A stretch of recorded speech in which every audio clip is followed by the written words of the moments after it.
Sexy, welcome back. All right, so we finally are getting into the next phase of my testing of Glory and Empire. First Victories, Wellington versus Napoleon, and we're playing the Vimiero scenario number 3, and which I assume is the full battle for the game. So you can see.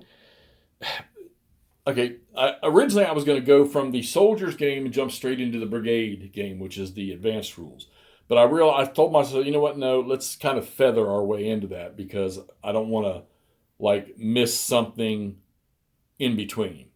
Now, from what I'm gathering from the 3 sets of rules that come with the game, and somebody can correct me if I'm wrong, but it looks to me like you don't necessarily have to have the soldiers game rule book in order to play the brigade game or the battalion game. And then I haven't gotten to the brigade game rules yet, but I got a feeling it's probably the same way, which is kind of a good thing because if you wanted to just jump right in and play one of the other levels, you would just have to use that level's rule book. Now, that's the way I'm seeing it because I saw a lot of rules that were the same in the soldiers game that were also texted out in the battalion game. So we're playing the battalion rules, okay?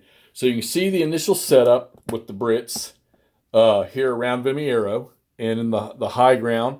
In typical Wellington, some of the units are sitting behind the crest, behind the high ground.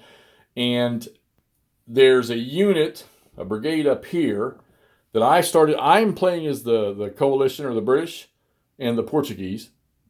And I'm using the AI for the French. All right, so one of the things you have to determine in the book that covers the AI is you got to choose a battle plan. So, and they have a dice roll chart for each possible option for whatever scenario you're playing. And I rolled, and needless to say, I rolled the battle plan where the French are going to go both flanks and up the middle. And you have two brigades of cavalry, and then the first infantry that arrives on the map. You roll a dice to determine which flank they're going to go to. And then everybody that's remaining coming on is going to go right in the middle. So we kind of got lucky with the 2 cavalry brigades. They got one roll to odd, one roll to even, so one's going to the flank. The infantry that's coming on, I'm sorry, you can see there's cavalry here, and then there's cavalry up top here, okay? All right. And then the infantry, the first infantry that's coming on is De La Borde, all right? And they're going to end up going to the right, up to the top there. Now, something that I don't necessarily think I saw it in the rules. Maybe I just didn't read it close enough. But I noticed that when you're using the AI, let me back up. First off, the difference in this game, the major difference that I'm finding in this set of rules is the order system is the biggest change. A lot of the other stuff is similar to the soldiers game, maybe with some subtleties that are mixed in. So it's good. They took one section, kind of made it a little heavier, but they didn't do that to all the other sections of the game.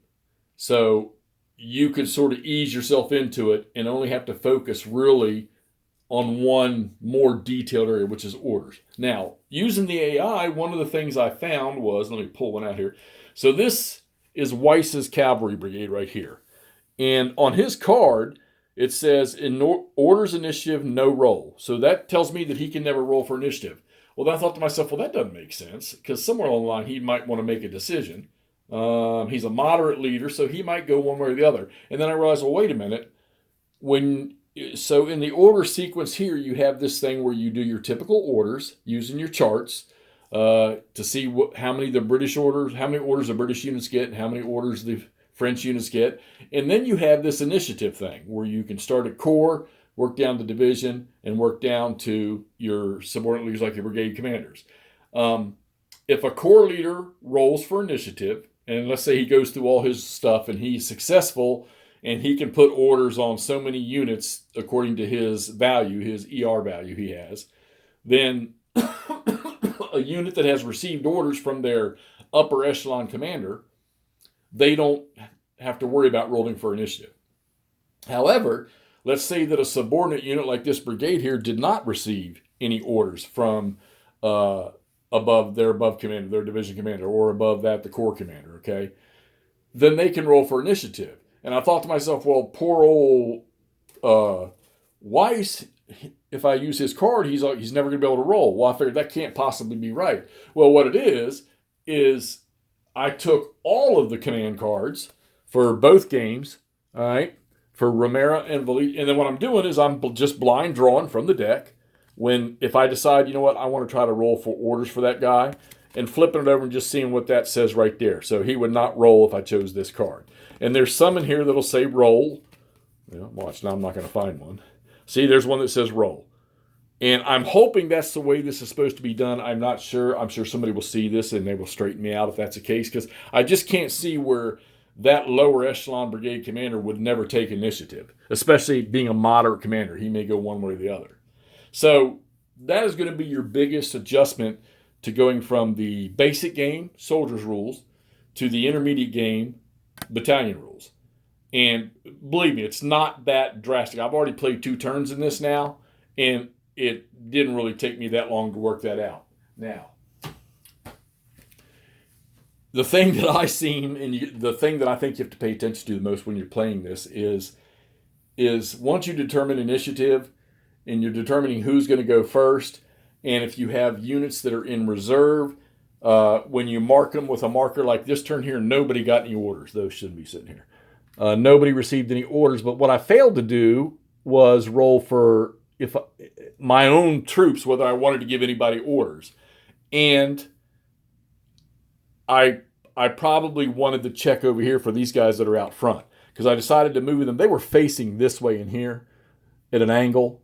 And, I'm sure they're going to see down the valley and into the road and see the French troops moving, especially cavalry kicking up all the dust there to provoke up. I decided, let's move them out to try to meet this and see what happens. Might not be the best choice I ever made, because I just realized that's cavalry. So we'll see how that goes. Turned this whole unit into a skirmish and SED formation, Detroitiers or whatever they're called, and got them out front. Don't know if that's a good idea. I'm kind of learning this as I go. This series is adding a whole new aspect of what skirmishers are during the Napoleonic Age, as compared to, of course, I'm playing Ney versus Wellington over here from SPI, which I'm having fun with that too. All right. Now, cool thing about the order system here. So both the cavalry units, they were able to move for the French. All right. The infantry coming on, like I say, I made their battle plan selection. They're headed up that way. I decided from entry area D, which is a pretty long area, there's 2 major roads coming in, that we would go, there's 4 sort of split up formations, 2 infantry and then 2 leaders with artillery that are coming in. So I decided we'll split them. We'll take the 2 roads, because subordinate leaders don't have to be in command of their upper leader, unless there's an order, you're rolling for orders, okay? But it didn't matter, because none of these guys had orders, so they went to a none status. So you draw your card for each thing that's going to move, and that's how the sequence in the card will tell you. You go to as I showed you in the earlier videos, you go to movement, and you go down the list to see what's priority. Now, this is the last one I drew, and it was for this unit with infantry right here. There was no movement to their objective. All right? It was hold position. So what I did was I just set them on the road, and they stopped to have crumpets and coffee. I don't know, okay? So that unit's going to lose a turn of movement. Could it happen? Sure it did. If you think about some of the units that were headed to Gettysburg, they stopped on the road to make some coffee, instead of continuing to move to the fight. I think, I want to say 12th Corps had an issue with their movement to Gettysburg. So yes, that is possible. All right.